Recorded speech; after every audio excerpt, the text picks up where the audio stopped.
Sabe aquela sensação sutil, mas nossa, como é poderosa? Aquela desconfiança que aparece do nada, bem na hora que alguém te oferece um ato de pura bondade?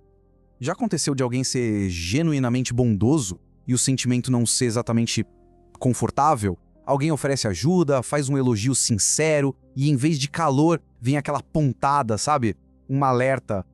A pessoa sorri, elogia, e mesmo assim, lá no fundo, alguma coisa aperta.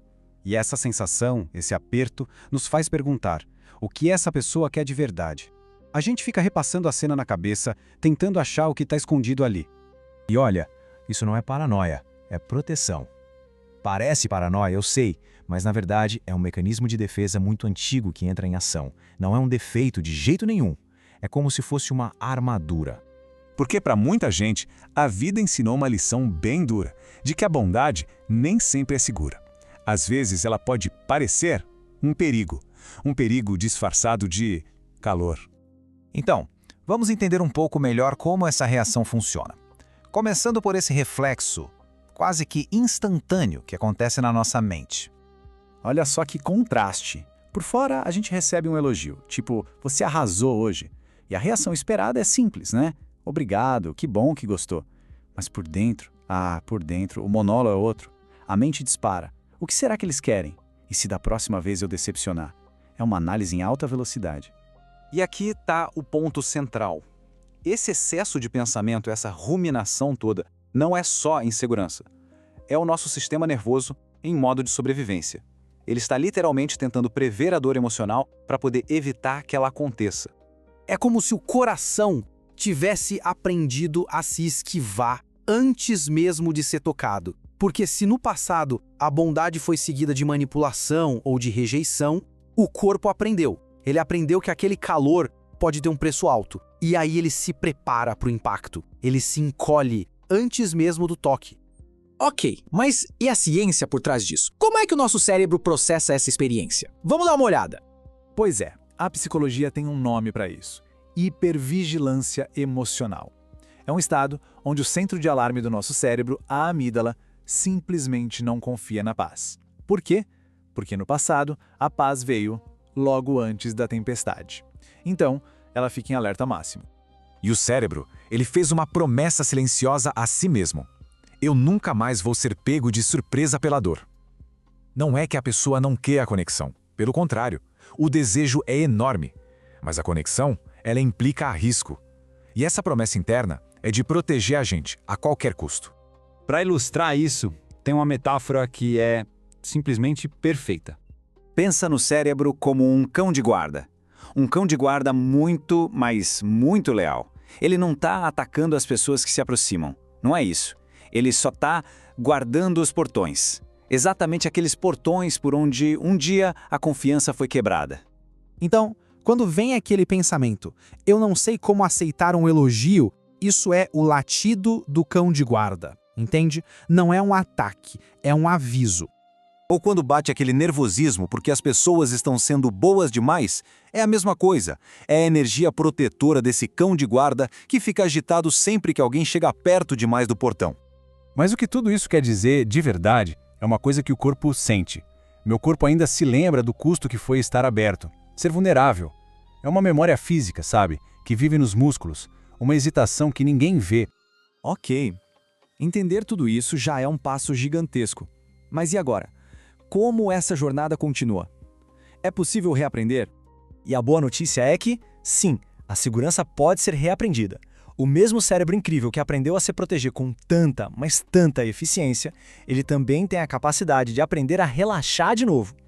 Mas não se trata de forçar a confiança de jeito nenhum, ou de ignorar o cão de guarda. É um processo gentil, de reconhecer aqueles momentos em que o medo se disfarça de cautela, de começar aos pouquinhos a diferenciar uma ameaça real de um eco do passado. E para a gente terminar, fica uma pergunta. E se, só por um instante, e se aquela bondade que a gente analisa tanto não for uma armadilha? E se for, na verdade, um pequeno pedaço de segurança tentando timidamente encontrar o caminho de volta para a nossa vida? Sabe quando a bondade de alguém parece um pouco suspeita? Aquele momento de hesitação, um passo para trás, mesmo quando tudo parece estar bem. Nessa análise, a gente vai explorar por que o nosso instinto às vezes desconfia daquilo que a gente mais quer, e como o caminho para a confiança é, na verdade, um caminho de volta para casa. É um reflexo, né? Quase invisível. O corpo parece que trava, mesmo que a mente queira se abrir. É uma pausa que não vem da lógica, vem de um lugar muito mais profundo, muito mais antigo. E olha, é muito importante entender isso. Não é fraqueza. O que pode parecer dúvida ou até medo tem uma origem completamente diferente. Não é um sinal de falha, mas sim a linguagem do nosso sistema de proteção. É isso. É memória. É o sistema nervoso se lembrando do que, um dia, foi preciso para sobreviver. Uma memória que não está guardada em palavras, mas está gravada no corpo. E essa memória não vive só nos pensamentos. Ela está nos músculos, na respiração.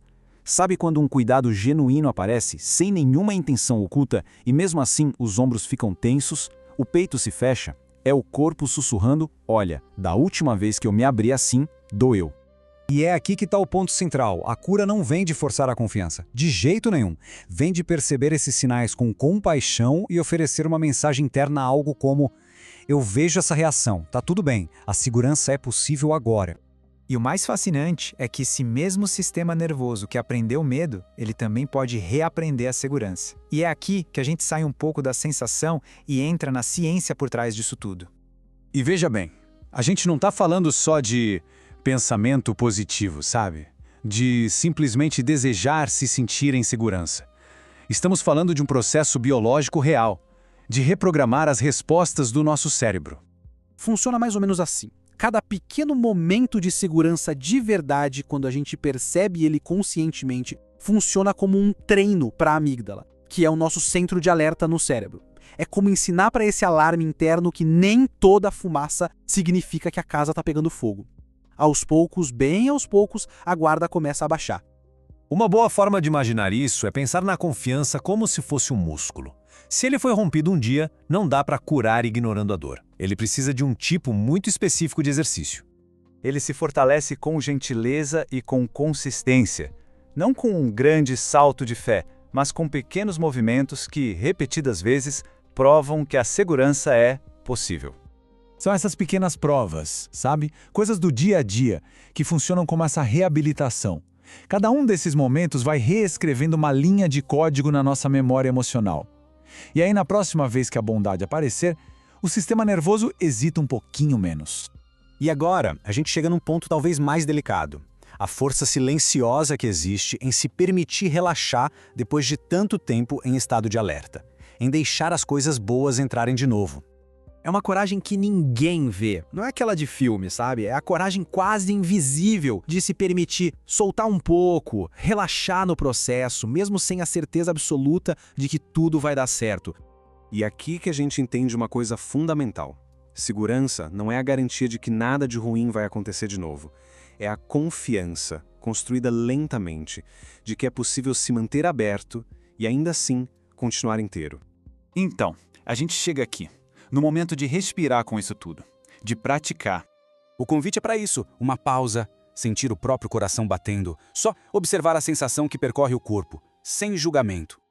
E se a gente tentasse reinterpretar esse sinal? E se não for um alarme de perigo, mas só o eco de uma memória antiga? O som de um baú se abrindo? É isso. É o som da nossa biologia se ajustando a uma nova realidade. Uma realidade onde a bondade não precisa ser perigosa. Não precisa ter pressa. Não existe linha de chegada nem um ritmo certo. O processo todo floresce na permissão de ir devagar.